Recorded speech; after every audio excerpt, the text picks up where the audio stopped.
Pode sentar no seu lugar. Graças a Deus por você, que, como diz a palavra de Deus, escolheu a melhor parte. A Bíblia fala que uma vez Jesus Cristo chegou na casa de uma família que ele amava muito, que eram 3 irmãos, Marta, Maria e Lázaro. E a Bíblia diz que lá Jesus sentou e começou a ensinar, começou a transmitir conhecimentos. E a Bíblia diz que a Marta estava muito preocupada com os afazeres da casa. Ela estava muito preocupada com outras coisas, que não era a presença de Deus. E a Bíblia diz que a Maria chegou e sentou no chão e começou a aprender de Jesus, começou a sugar conhecimento da parte de Deus. E a Marta reclamou. A Marta disse assim: olha, essa mulher aí não quer fazer nada. Ela só quer ficar escutando o Senhor. E Jesus Cristo disse assim: olha, deixa eu falar uma coisa para você. A Maria escolheu a melhor parte. Graças a Deus pela sua vida, porque você escolheu a melhor parte na tarde de hoje. Amém? Queria conversar com você rapidamente no livro do meu xará, Mateus capítulo 5. Isso aqui é uma das pregações de Jesus mais famosas, né? Que Jesus fala sobre muitas coisas. Eu vou ler com vocês essa versão que está aqui no telão. Eu acho que é a mesma, é muito parecida. Vamos lá. Quando Jesus viu aquelas multidões, subiu um monte e sentou-se. Os seus discípulos chegaram perto dele. Pode passar. E ele começou a ensiná-los. Jesus disse: agora eu quero que você vá repetindo assim bem forte, para você ir tomar posse dessas bênçãos aí. Não essa versão, eu quero a clássica. Vou ler na minha versão aqui. Bem-aventurados pobres em espírito, porque deles é o reino dos céus. Está aí essa? Opa! Bem-aventurados os que? Porque eles serão consolados. Pode passar. Bem-aventurados mansos, porque eles herdarão a terra. Bem-aventurados que têm fome e sede de justiça, porque eles serão fartos. Bem-aventurados misericordiosos, porque eles alcançarão misericórdia. Bem-aventurados limpos de coração, porque eles verão a Deus. Bem-aventurados pacificadores, porque eles serão chamados filhos de Deus. Bem-aventurados que sofrem perseguição por causa da justiça, porque deles é o reino dos céus. Bem-aventurados sois vós, quando vos injuriarem e perseguirem, e mentindo disserem todo mal contra vós, por minha causa. Versículo 12. Exultai e alegrai-vos, porque é grande o vosso galardão nos céus, porque assim perseguiram os profetas que foram antes de vós. Amém? A Bíblia fala que Jesus Cristo, quando ele veio ao céu, quando ele veio dos céus, ele operou muitos milagres. Mas uma das coisas que Jesus fez que mais impactou as pessoas foi ensiná-las. Onde Jesus andava, e eu sempre falo isso aqui, onde Jesus Cristo andava, ele era perseguido por uma multidão. Pessoas que iam até Jesus por motivos diversos, igual as igrejas hoje em dia. Não só essa, qualquer igreja. Aqui nessa casa de oração eu tenho certeza que tem pessoas que vieram com motivo de alegria para agradecer a Deus. Tem pessoas que vieram preocupadas com algum tipo de problema médico, ou preocupada com algum tipo de familiar, ou preocupada com a dívida que tenha para pagar. Todo mundo aqui vem com uma preocupação. Naquela época era a mesma coisa. As pessoas se achegavam a Jesus, cada um com a sua singularidade. Todo mundo queria resolver o seu problema. Uns eram enfermos, outros eram doentes, porque enfermidade e doença são duas coisas diferentes. Uma tem um cunho físico, outra tem um cunho espiritual que resvala no cunho físico. Tem pessoas que iam até Jesus preocupadas com o dia seguinte. Pastor Paulo fala muito bem, falou hoje de manhã inclusive, que tem pessoas que iam até Jesus naquela época, que queriam que Jesus Cristo fosse resolver um problema político da época. Então todo mundo chegava até Jesus com uma demanda diferente. Todo mundo chegava até Jesus com uma expectativa diferente. E a Bíblia diz que onde Jesus andava, as pessoas iam atrás dele. Por exemplo, a palavra de Deus fala que no dia que Jesus Cristo fez uma multiplicação de pães e peixes, ele multiplicou pegou 5 pães e 2 peixes e alimentou. A palavra de Deus fala que eram 5.000 homens. Só que para você ter uma noção, naquela época, mulher e criança não entravam na contagem. Se você colocar uma mulher e uma criança para cada homem, já aumenta para 15.000. Aí você diz assim, mas nem todo mundo era casado, mas nem todo mundo tinha só um filho. Então vamos botar essa margem de erro. A verdade é que o milagre de Jesus foi muito maior do que o que a gente pensa. Amém? Muito maior. A Bíblia diz que no dia seguinte, Jesus Cristo cercou o mar da Galileia e as pessoas foram atrás dele, atrás de pão. E as pessoas estavam atrás de milagre, porque todo mundo queria um milagre. E naquele dia Jesus Cristo falou uma palavra dura para elas, mas que era necessária. Ele disse, olha, vocês só vêm a mim quando vocês precisam de algo. Vocês não vêm a mim por causa do que eu tenho a oferecer da vida eterna, pois hoje eu não vou operar milagre. Jesus Cristo teve um dia que se recusou a operar milagre. E a Bíblia diz que as pessoas olharam para Jesus e disseram assim, as palavras desse homem são muito duras. Não tem condições de a gente conseguir seguir a ele, porque ele fala coisas muito pesadas. E as pessoas foram embora. As pessoas não gostaram da mensagem de Jesus. Você consegue conceber uma situação dessa? Gente que não gostou da mensagem de Jesus. E naquele dia Jesus Cristo ficou irado porque ficaram só os discípulos. E a Bíblia fala que Jesus olhou para todo mundo, olhou para os discípulos que restaram e fez uma pergunta, uma indagação que era uma linha de corte. Ele riscou, como se fosse de forma imaginária, ele riscou uma linha no chão e disse assim, daqui vocês não passam, ou é agora ou não vai mais. Olhou para os discípulos e disse assim, vocês também querem ir embora? O Pedro, tomado pelo Espírito Santo de temor, disse, Senhor, para onde iremos nós, se só Tu tens as palavras de vida eterna? Amém? Não tem para onde eu correr se não for para o Senhor. Então a Bíblia diz que Jesus Cristo operava diversos milagres, expulsava demônios. Gente, Jesus Cristo chegou inaugurando muita coisa. Naquela época não era comum expelir demônios. Hoje em dia, na maioria das igrejas, você não vê isso acontecer. Na época que eu era criança, eu via muito. Quem aqui já foi na igreja evangélica e viu o inimigo se manifestar em alguém? Levanta a mão. Gente, eu já vi cada coisa, você não tem noção. Eu me lembro, eu estava conversando com o pastor, e na época que o evangelho começou a entrar no Brasil, no início dos anos 20, acontecia muito isso. A Quadrangular chegou no Brasil, só um parêntese aqui rapidamente, 1951. E quando ela começou a entrar no Nordeste, ela entrou no final dos anos 50, no início da década de 60. A minha mãe se converteu depois de adulta, muito adulta. Ela conta que quando ela era adolescente, ela ia para as concentrações. Ela disse assim, olha meu filho, ninguém sabia o nome da igreja Quadrangular. Eles eram chamados de os missionários de preto, porque eles chegavam de terno preto. Aí acontecia as concentrações num campo assim, um lugar descampado, sabe? Eles colocavam os postes de luz, colocavam a caixazinha amplificada, o pessoal do São Gonçalo, só uma caixazinha amplificada, ligavam o microfone e começava a fazer o culto, ia multidões. Ela diz assim, olha, lá perto de onde a gente morava, as pessoas começavam todos os dias a levar aqueles carros que a gente chama popularmente de pau de arara. Quem conhece aqui? Levava carregado de enfermos.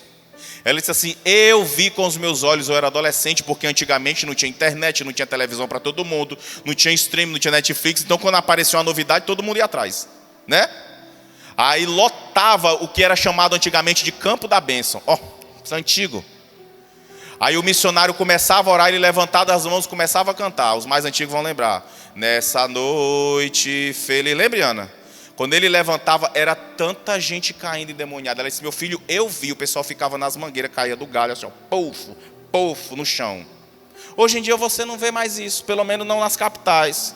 Você vai para os interiores, você ainda vê, porque a palavra de Deus ela vai sendo disseminada através de muito de rede social. Você vê que hoje você liga uma rádio, não necessariamente apenas rádio evangélica, às vezes uma rádio secular está passando um louvor. Não é assim? Você vê as pessoas colocando versículo na rede social. Hoje em dia as pessoas estão fazendo novela, tem um canal de TV que está fazendo novela falando da Bíblia. Então a palavra de Deus está entrando e vai modificando a vida das pessoas. E Jesus Cristo chegou expelindo o demônio, as pessoas estranhavam muito. Uma das primeiras vezes que Jesus expulsou um demônio, as pessoas falaram que Jesus Cristo era o Beelzebu. O que é o Beelzebu? O Beelzebu na cultura judaica significa senhor das moscas, porque os judeus acreditam que as moscas são mensageiras do inferno. Então, olha, ele está expelindo o demônio porque ele é o maioral dos demônios. Então ninguém entendia. As pessoas queriam acusar Jesus, mas ao mesmo tempo elas não entendiam. E a Bíblia diz que onde Jesus andava, ia uma multidão atrás dele. Até que chegou um dia, já no início do ministério dele, que ele resolveu fazer um evento. Ele resolveu fazer uma espécie de, como é que eu posso falar? Uma conferência. A palavra de Deus fala que ele estava à margem do mar da Galileia e subiu num monte. E nesse monte uma multidão de pessoas foi atrás dele. Eu até pegou uma gravura, uma fotozinha que eu mandei para ti hoje de manhã, por favor. E uma multidão de pessoas, e naquele dia Jesus Cristo fez questão de tomar uma postura que para o judeu dá uma conotação de coisa séria. Qual é a postura? É o que nós lemos no versículo 1. Diz assim, ó: e vendo as multidões, Jesus subiu ao monte. Ele se assentou. Todas as vezes que um judeu queria tratar de algo sério, ele sentava. Só para você ter uma ideia. As sinagogas judaicas, que eram sinagogas? As sinagogas é como se fosse a filial do templo. As sinagogas judaicas, elas eram assim, ó. Elas tinham esse vão, que nessa igreja, só que ao redor elas tinham que nem um U. Em cima de galeria. Era galeria nessa lateral e galeria no fundo. Por quê? Porque as mulheres e as crianças não tinham direito de ficar nessa parte da nave do templo. Eles ficavam em cima. Para essa parte eram só os homens. O que acontecia? Eles liam a palavra em pé. E na hora que alguém ia explicar a palavra, ninguém ficava em pé do jeito que a gente fica aqui. Eles sentavam. Eles sentavam numa cadeira de pedra chamada cadeira de Moisés. Era o nome da cadeira que tinha na sinagoga. Para dar uma conotação de que o assunto era sério. Então todo mundo sentava. Inclusive as pessoas que estavam aqui, elas sentavam. E a pessoa que ia palestrar também sentava. Todas as vezes que Jesus Cristo ia para a sinagoga, ele lia a palavra, porque ele tinha direito de fazer isso. Sentava nessa cadeira chamada cadeira de Moisés e começava a falar com as pessoas. Só que nesse dia ele não estava na sinagoga. Ele estava no monte. E nesse dia a palavra de Deus fala que ele subiu no monte e se sentou. Eu acredito que quando Jesus Cristo se sentou, as pessoas ficaram na expectativa. Porque era um costume da época. Opa, agora vai sair algo bom. O homem sentou. Rapaz, aquele barbudo ali que opera milagre, agora ele vai falar umas coisas bonitas. Eu imagino que o coração das pessoas começou a se aquecer de coisa boa, né? Cadê? Olha aí, ó. Ele se sentou. E eu imagino que todo mundo ficou naquela expectativa. E quando ele se sentou, ele começou a falar de coisas importantes. Uma delas que eu não li aqui. Ele começou a ir de encontro e inaugurar um novo modelo de convivência. Como assim? Naquela época vigorava uma lei chamada Lei de Talião. O que era uma lei de Talião? Era uma lei que foi colocada vigente na época para delimitar e controlar as pessoas. Por exemplo, se alguém fizesse um mal contra você e batesse no seu rosto, você tinha um direito legal e civil de bater no rosto daquela pessoa. Por que a lei dizia isso? Porque as pessoas queriam reivindicar, queriam revidar, melhor dizendo, de uma forma mais brusca. Tipo assim, o fulano bateu no meu rosto, eu vou jogar uma faca na barriga dele. Não. É só uma batida no rosto também. Essa lei ela ganhou uma fama que dizia assim: olho por olho e dente por... Em outras palavras, você vai ter o direito civil e legal de devolver na mesma moeda e não passa disso.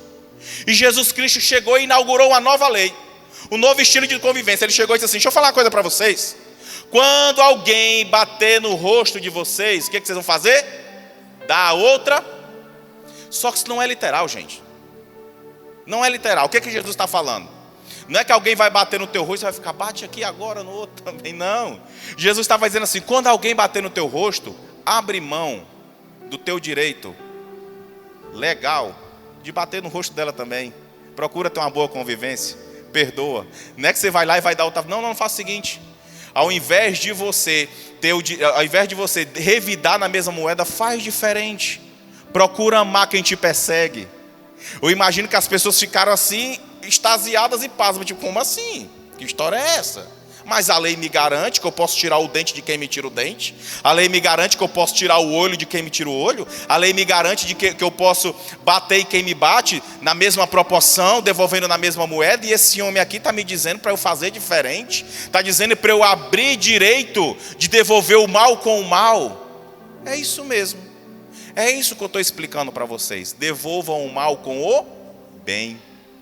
Façam diferente. Não orem só por quem vocês amam, orem por aqueles que lhe perseguem. Está lá no capítulo 6.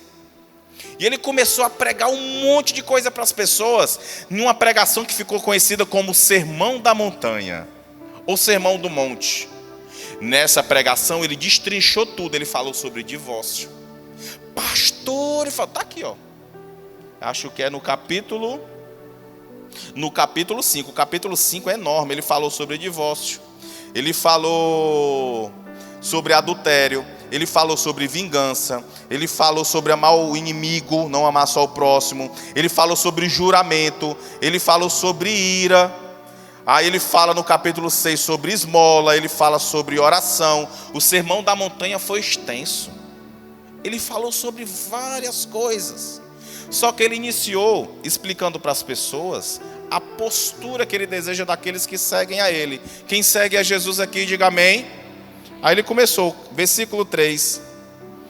Bem-aventurado os pobres de espírito. Primeiro, quero explicar para você o que é bem-aventurado. Bem-aventurado, eu até anotei aqui, é um termo hebraico que significa, aliás, a tradução dele é asherei. Asherei, A-S-H-E-R-E-I, asherei, significa muito feliz. Não é só uma felicidade passageira. É algo como se fosse assim, como é que eu posso falar? É como se a pessoa que proceder da forma que nós vamos destrinchar daqui a alguns minutos, ela vivesse em harmonia com o Espírito Santo diariamente. Ele estava dizendo assim, vocês vão ser muito felizes, vocês vão ser muito abençoados em todas as áreas de vocês, e vão ser abençoados pelo meu Pai se vocês procederem dessa forma. Aí ele começa a explicar, bem-aventurados os pobres de espírito, porque deles é o reino dos céus. O que é ser pobre de espírito? As pessoas falam que ser pobre de espírito é ser humilde, só que o termo pobre, falado aqui na Bíblia, quando você vai olhar a raiz, significa pobre de ser pobre mesmo. Só que não é pobre financeiramente. Ele falou assim, bem-aventurado os pobres de espírito. O que é ser pobre de espírito? É a pessoa, o termo pobre ele é condizente com necessitado. O que ele estava querendo dizer? Ele estava dizendo, bem-aventurado aquele que reconhece que sem mim ele não é nada, que o espírito dele necessita do meu espírito para poder prosseguir nessa caminhada. Amém?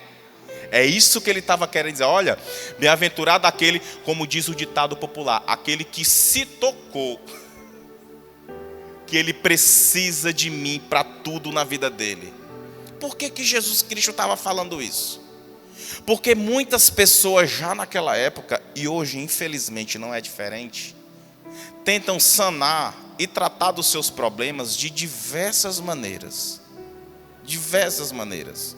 Eu conversava com a irmã esses dias, e ela veio perguntar para mim sobre algumas coisas, né? Ela está nova na fé, ela queria tirar algumas dúvidas, e ela perguntando para mim sobre várias coisas, e no meio da conversa ela soltou para mim assim, quando meus filhos eram mais novos, eu ri tanto, quando meus filhos eram mais novos, eu levava eles para a rezadeira, porque eles ficavam gripados, e chegava lá, a rezadeira pegava a criança de ponta cabeça, e começava a bater com um galho de alguma coisa. Quem já viu essa situação aí?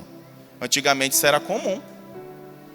As pessoas, ao invés de recorrerem a Jesus, elas recorriam a outros meios. Você consegue entender a diferença? Pessoa que bota a vassoura atrás da porta. Aí está a casa imunda e a vassoura atrás da porta para espantar os outros. Vai usar a vassoura, irmão. Pessoa que anda com a figa aqui, ó. Não sei nem como é que faz. Bota um dedo assim, né? Aí anda aqui, ó. Gente, deixa eu falar uma coisa para você. Se não é o sangue de cordeiro na tua vida, nada dessas mandingas vão fazer efeito. Amém? É Jesus Cristo. E ele estava explicando, olha, recorram a mim. E recorram a mim com a consciência de que vocês têm que ter no coração de vocês, de que vocês necessitam de mim. Vou trazer para vocês um exemplo da palavra de Deus que corrobora o que Jesus Cristo está falando. Abre aí em Lucas capítulo 18, por favor, no versículo 9 ao 14. Essa passagem é muito interessante, que Jesus Cristo mostrou um modelo de coração que ele admira. Jesus Cristo estava conversando e disse assim, e também esta parábola, ele contou uma parábola para demonstrar para as pessoas o que ele quer do coração humano. Há um desses que confiava em si mesmo, crendo que eram justos, desprezavam os outros. 2 homens subiram ao templo. Isso era Jesus contando uma história, tá? Para orar. 2 pessoas foram até Jesus. Não basta ir só até Jesus, tem que ir até Jesus de uma determinada forma. Olha o que ele está falando aqui. 2 pessoas foram até Jesus. Um fariseu e o outro publicano. Pode até o 14. O fariseu, estando de pé, orava consigo dessa maneira. Ó Deus, essa é a oração do fariseu. Graças te dou, porque não sou como os demais homens. Olha a oração do homem. Roubadores, injustos e adúlteros, nem ainda como este publicano. O cara ainda apontava para o outro dentro do templo. Jejuo 2 vezes por semana e dou o dízimo de tudo quanto possuo. Pode passar.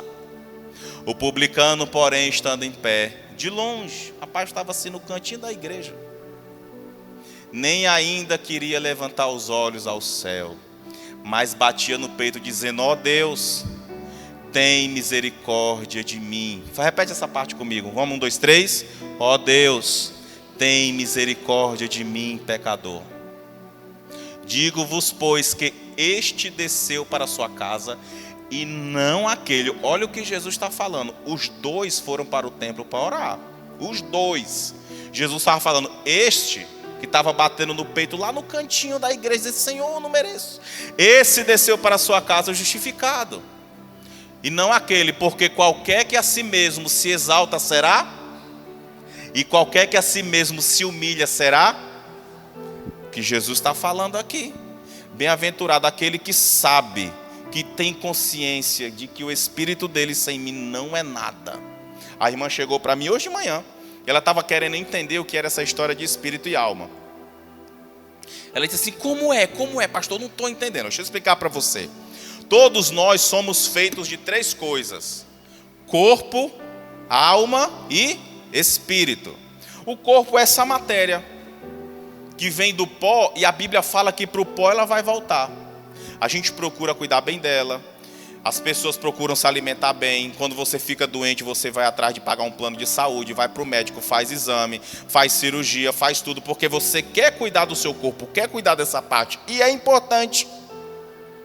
Só que tem as outras 2 partes. Quais são as outras 2 partes? A alma e o espírito.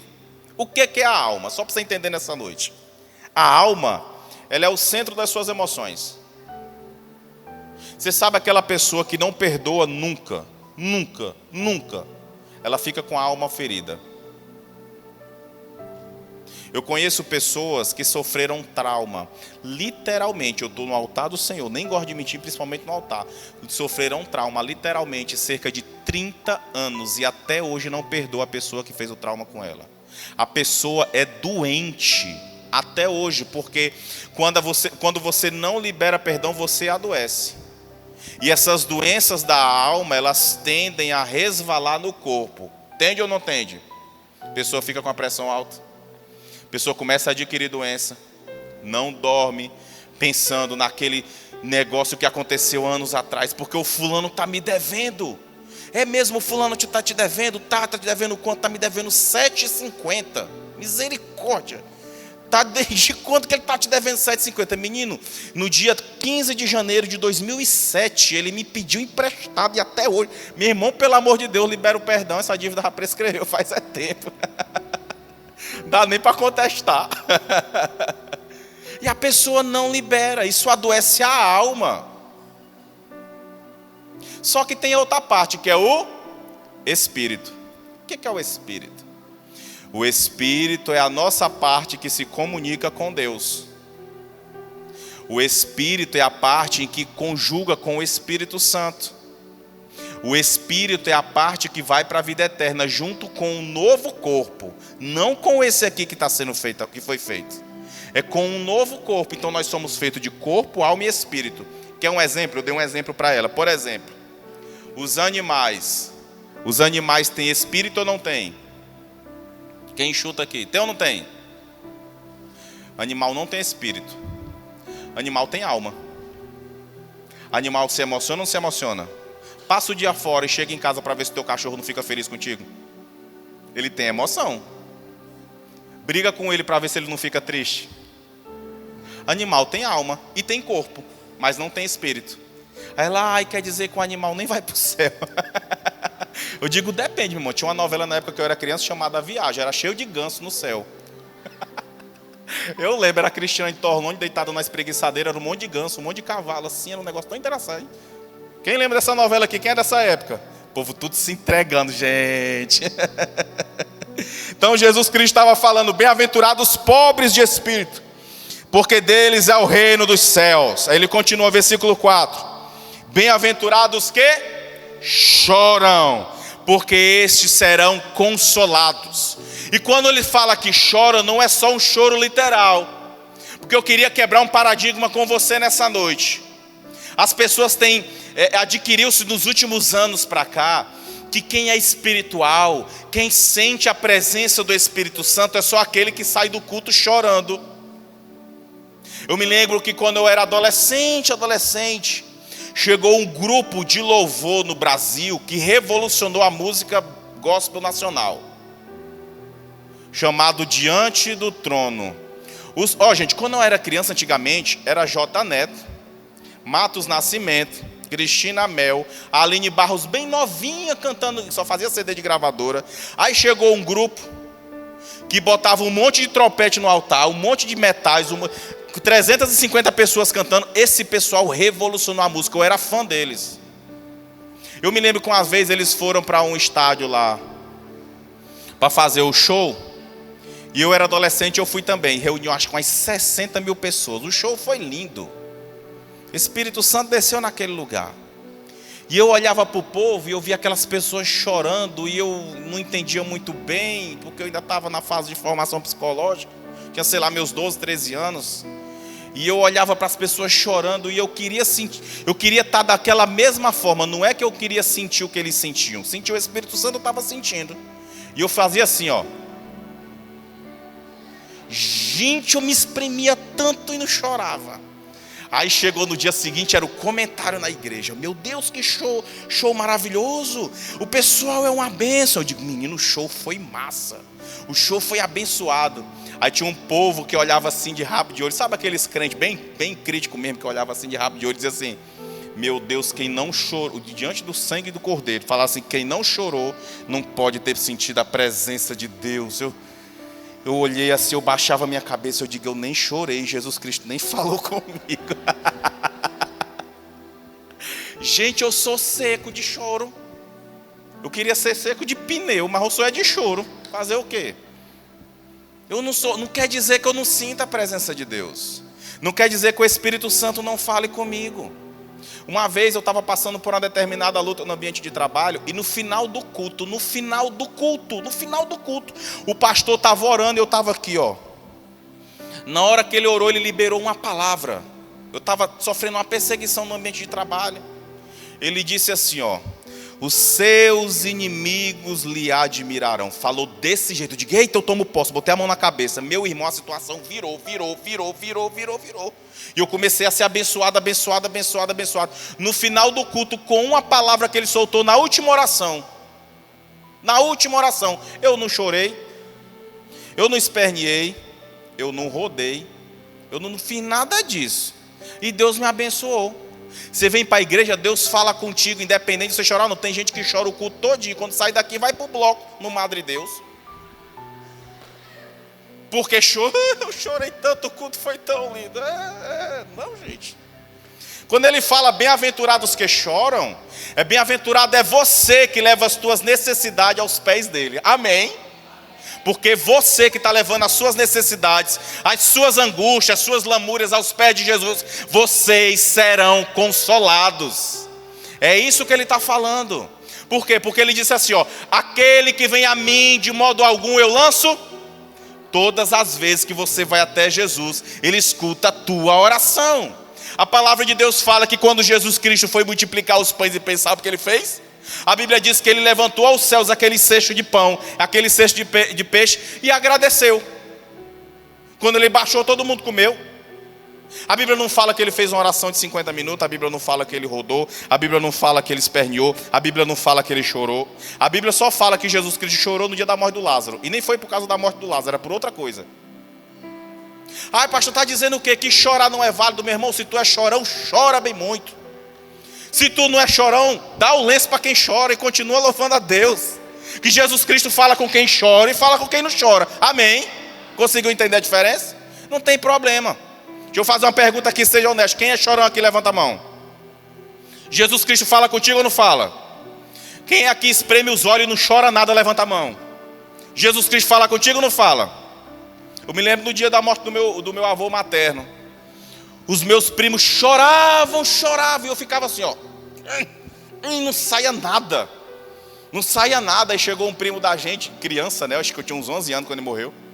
Criança. Chegou assim o primo da gente. Criança é ótimo, né? A criança não sabe o que falar. Dizia assim: ei, Mateus, teu avô morreu, né? Eu digo: morreu. Aí ele não sabia o que dizer. Dizia assim: desculpa aí, cara. Eu disse: foi tu que matou. Gente, isso era no velório. Estava o corpo do meu avô assim, eu me acabando de rir. Você não ficou triste? Eu fiquei, gente. Mas paciência, eu era criança. Ainda estava contando piada no velório do meu avô. Ó, bem-aventurados que choram, porque eles serão consolados. Versículo 5.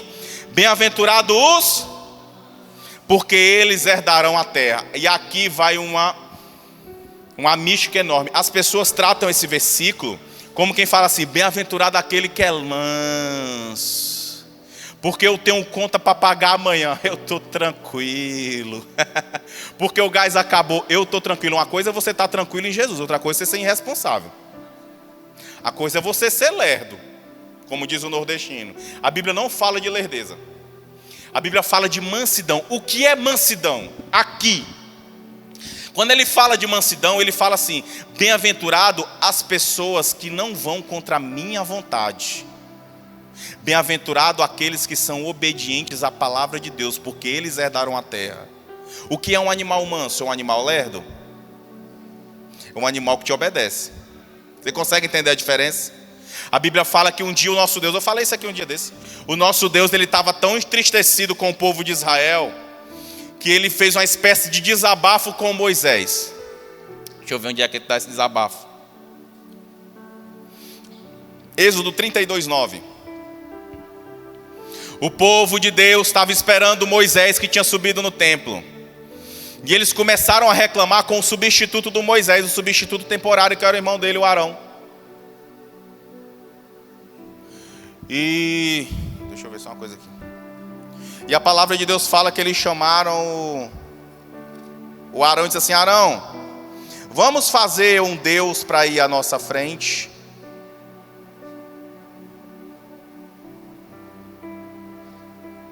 Bota o versículo primeiro, só para o povo entender aqui.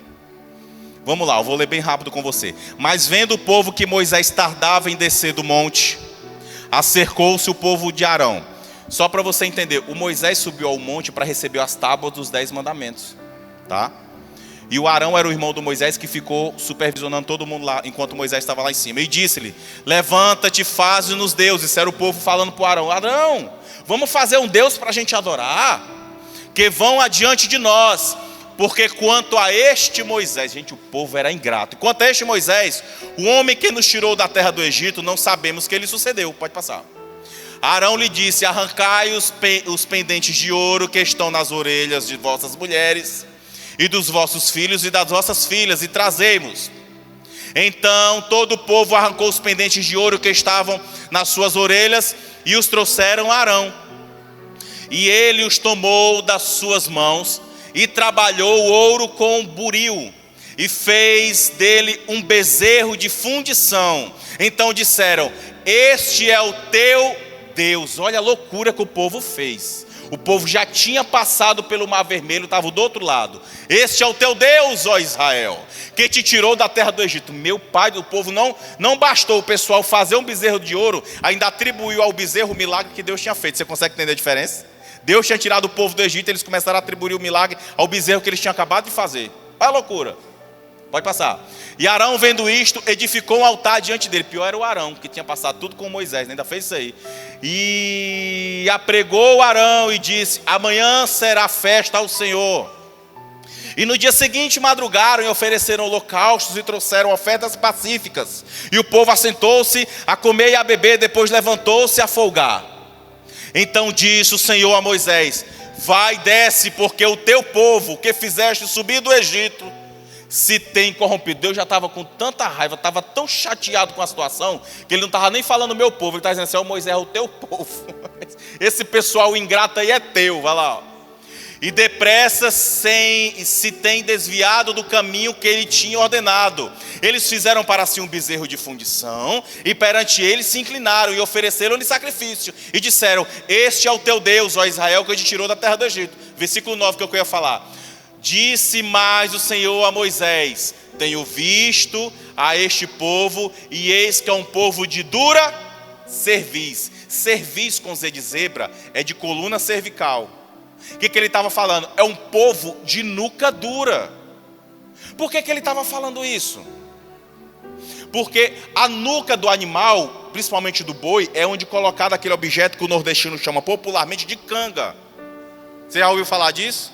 Então, quando coloca aquilo ali na nuca do boi, o boiadeiro ou o vaqueiro começa a manobrar o boi para um lado, começa a manobrar o boi para o outro, quando o boi tem a nuca mole ou a nuca leve, quando ele é tratável. E Deus estava falando: Moisés, esse povo é um povo de nuca dura. Em outras palavras, eu estou querendo manobrá-los para um lado e eles estão querendo ir para o outro. Fazendo a analogia do animal, é como se eles fossem um boi ou um determinado animal, que eles olhassem e vissem do lado esquerdo, mas a grama aqui é verde, a gente quer essa grama, a gente acha bonita essa grama. E o vaqueiro que está manobrando o boi diz assim: não vamos por esse lado, porque tem uma cobra bem ali que tu não está vendo, tem um coiote lá no arbusto que você não vê, essa grama que tu acha verde é venenosa. E o vaqueiro quer puxar o boi para o lado direito, e o boi fica com a nuca dura para o lado esquerdo. Consegue entender a analogia? Era isso que Deus estava falando. É um povo que não me deixa manobrá-los. Eu estou querendo guiar esse povo no deserto para eles chegarem até a terra prometida, e eles estão indo para o outro lado. Isso tudo aconteceu porque o Moisés estava alguns dias no monte, falando com Deus e recebendo as tábuas da lei do Senhor. O povo não era manso. Bota no versículo 16 para mim, por favor, do mesmo capítulo. Só para você entender, o Moisés ficou tão irado, e é só um parênteses na mensagem, que ele jogou fora o que Deus tinha dado na mão dele. Diz assim, ó: e aquelas tábuas eram da obra de... Também a escritura era a mesma escritura de Deus, esculpida nas tábuas. O Moisés tinha recebido todas as tábuas feitas pelo próprio dedo do Senhor. Ele ficou tão chateado com o povo que quando ele desceu do monte, ele jogou tudo no chão. Cuidado com o que você faz, que Deus está colocando na tua mão. Cuida direitinho, tá? Se Deus te deu uma boa família, cuida bem direitinho dela, não joga ela fora não.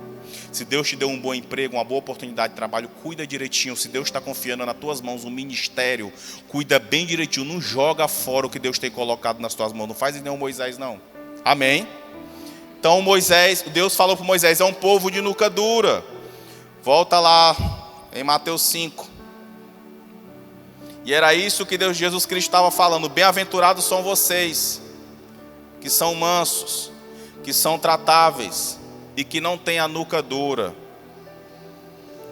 Quem aqui é tratável pelo Senhor, diga amém. Pois é, você é manso.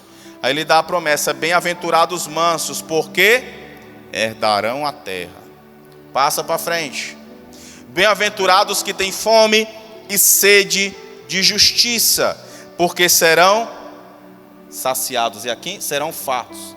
Na minha passagem está saciado, mas é a mesma coisa. E a justiça aqui é a justiça de Deus, tá? A gente, como ser humano, a gente tende a querer justiça da nossa própria maneira e a nosso favor. Lembra que a pessoa que te fez mal também é um servo do Senhor. Vai acontecer que ele vai colher o que ele planta, mas Deus também quer salvar ele do mesmo jeito que ele quer te salvar. Amém? Vamos lá, passa para frente. Versículo 7, né? Bem-aventurados misericordiosos. O que é misericórdia? Misericórdia é quando você se compadece da dor de alguém. Misericórdia é quando você vê alguém caído e tenta levantar. Não chuta o que está morto, ou que está quase morto. Pastor, tem gente assim? Infelizmente tem muita. Infelizmente tem muitas pessoas dessa forma.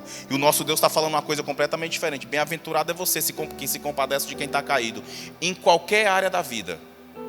Ora por essa pessoa. Procure ajudar da melhor forma, porque a palavra de Deus fala, de acordo com Jesus, que você vai ser bem-aventurado porque vocês alcançarão misericórdia. Quem precisa da misericórdia do Senhor, diga amém, bem forte. Mas está aqui a condição para você receber a misericórdia de Deus.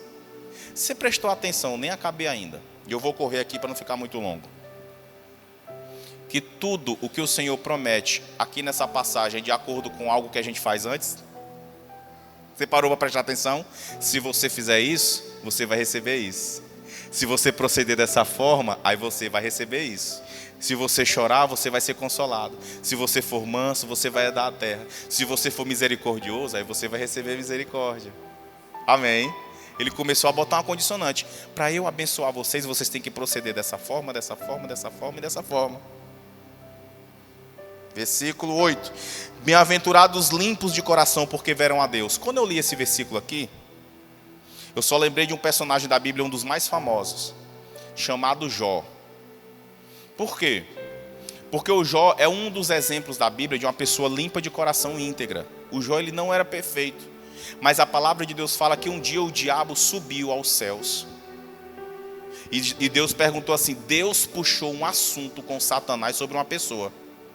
Olha a moral que essa pessoa tinha. Deus puxou, só para você conceber, Deus puxou um assunto com o diabo sobre uma pessoa na terra. Olha a moral que o Jó tinha. A Bíblia diz que Deus falou assim, de onde você vem? Ele disse assim, de rodear a terra e de passar por ela. Aí Deus disse, continuou o assunto. Deus perguntou de onde o diabo vinha. Ainda falou assim, tu viu o meu servo Jó?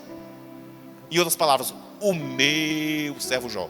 Ele já botou o pé aqui e disse assim, o Jó é meu, tá? Tu tá rodeando a terra, mas tem um cara lá na terra que é meu. Conseguiu entender? Pegou a ficha? Tu tá rodeando a terra. Eu venho da terra e de passear por ela. Ele disse, mas no canto que tu estava passeando tem uma pessoa que é minha. Tu viu o meu servo Jó? Ele fez questão de dizer, é meu, tá? É meu. Quem é de Jesus aqui? O meu servo Jó. Aí ele deu as características do Jó. O Jó não ia para a igreja, porque naquela época nem tinha. A Bíblia não fala se o Jó fazia qualquer outro tipo de coisa, jejum e tarará. A Bíblia diz assim, observaste o meu servo Jó, homem íntegro, justo, reto e que se desvia do mal. O que chamou a atenção de Deus foi a característica e conduta do Jó. Não era quantas vezes ele jejuava, que nem o publicano, o fariseu falou lá. Eu jejuo 2 vezes por semana. Eu dou o dízimo disso daqui e eu não sou que nem aquele publicano. Não. Deus conseguiu enxergar o coração do Jó. A situação do Jó, que chamou a atenção de Deus, foi só a conduta dele. O homem era íntegro, justo, reto e procurava se desviar do mal. Em momento nenhum Deus disse que o Jó era perfeito. E disse que ele procurava se desviar do mal. Vai ter hora que você vai cair. Vai ter hora que você pode tombar, todo mundo está suscetível a isso, inclusive eu. O que Deus espera de nós é que a gente procure se desviar do buraco do mal. Amém? Ele falou, seguinte, tu observaste o meu servo Jó, é um cara que é limpo de coração. Aí Jesus fala, bem-aventurado os limpos de coração, porque eles verão a Deus. Continua aí, deixa eu acelerar. Bem-aventurados pacificadores, porque serão chamados filhos de Deus. Você que é pacificador, e as pessoas tendem a falar pacificador como se fosse sempre apagar a briga do próximo. Às vezes a gente precisa ser pacificador nas nossas próprias contendas. Inclusive quando a gente está certo. Inclusive dentro de casa, no casamento. Não acontece não? Quem é casado aí? Quem já precisou pacificar uma contenda dentro de casa quando você estava certo? Minha mulher está bem ali, eu não posso nem levantar a mão. Que pergunta que eu fiz agora, né? Que pergunta, eu vou pregar virado para cá. Que pergunta que eu fiz agora. Que situação, Jesus. Deixa eu passar. Bem-aventurado, vamos para o próximo, hein? Pula para o próximo. Olha, bem-aventurado. Mas ele dá, porque serão chamados filhos de Deus. Cadê os filhos de Deus aí? Ô Senhor, você chamado teu filho. Você chamado filho de Deus. Bem-aventurados os perseguidos por causa da justiça, porque deles é o reino dos céus. Deixa eu dar uma dica para você. Quando as pessoas lhe injuriarem, levantarem falso testemunho contra você, eu vou lhe dar uma dica: fique calado. Nós, enquanto seres humanos, a gente tende a buscar justiça em nosso favor. A gente tende a resolver situações da nossa própria maneira. Eu estou falando alguma mentira? Ah, mas o fulano está falando de mim. Mas a fulana está falando, eu vou pegar essa fulaninha. Porque comigo é assim, ainda fala um ditado bem antigo. Pode vir com um quente que eu vou com dois fervendo. Não é assim que a pessoa fala? Deixa eu te falar uma coisa, meu irmão. A palavra de Deus fala no livro de 1 João que o teu advogado é Jesus. Não precisa você ficar advogando em causa própria.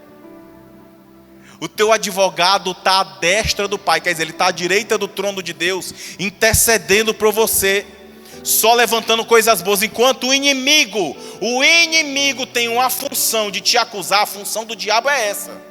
A função do diabo é te acusar. Tem Jesus Cristo está trazendo, ele pode ter errado, mas esse faz isso, ele é um homem de Deus, ela é uma mulher de Deus, ela é intercessora, ela vem perseverando em oração, ela vem com o Senhor, ela te louva, ela procura ofertar não só de forma financeira, mas oferta o seu louvor. Deus Todo-Poderoso, Pai da eternidade, Príncipe da paz, ajuda essa pessoa. Eu estou intercedendo como advogado dela.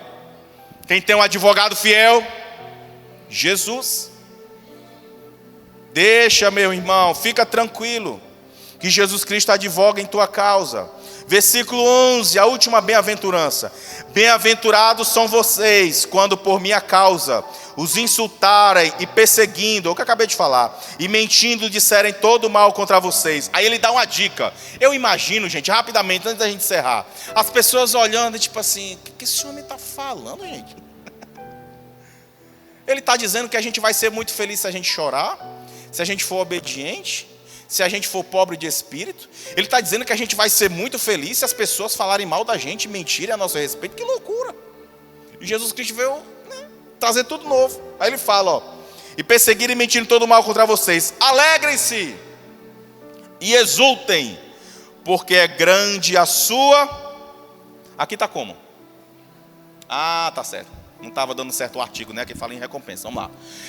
Exultai e alegrai-vos, porque é grande o vosso galardão nos céus. Você sabe o que é galardão?